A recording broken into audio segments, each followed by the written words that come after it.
I see it becoming, there being either another one that comes out, or once Facebook gets, they start charging, a new one will come out that will have all of these things in one place. It'll kind of do what that TweetDeck does, but it'll be another social media outlet, in my opinion. I think it'll just be one place. People are going to get so disgusted and overwhelmed with Twitter and LinkedIn and Facebook, and you'll be able to maybe make your own use for that particular social media outlet. So if you say, I'm here for business and referrals, that's what I want to do here, and maybe there's different categories and things, but I kind of see them all coming together, even Flickr and all of that. And so eventually, in 50 years, all of those will go away and they'll just be one.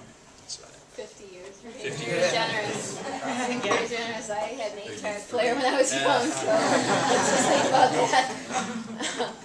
But I think it'll take time. It'll take time for Facebook to go away. Yeah, I think the important point to make is that not to be afraid of it now, because your transition into whatever it is to become will be so much easier if you know what you're doing in the pieces that exist today.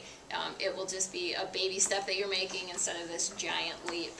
If we look at reality television, everyone thought that was crazy, you know, the first time that Survivor came on TV, and now they're 10 years down the road, and we have, you know, American Idol and everything else. I mean, this way of communicating with one another in real time is not going to go away. Right. It's going to just begin, you know, continue to develop, and being a part of it now is going to make your transition down the road so much easier. Do you hire one person to do this, like that's their job, maybe 20 hours a week, and that's all that they do is social media, or do you have someone who's in place, like a manager or a staff, take it on as a side job?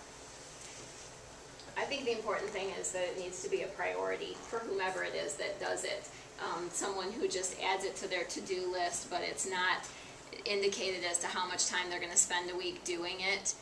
It's just not going. We all know how those things happen, and it's going to get pushed aside. So whether you hire someone or you assign a certain number of hours a week to a person's, you know, to-do list, I think the importance is the priority that you place on it, and not forgetting to do it. You know, making sure that your posts are current. Making sure that you're answering questions prior to doing additional posts, so that your community doesn't see you as ignoring them. You know, that you're going out and you have something more to say, but you're not answering the question that they asked. Okay, so you keep someone on it, and it needs to be a priority. So whether or not to, What was your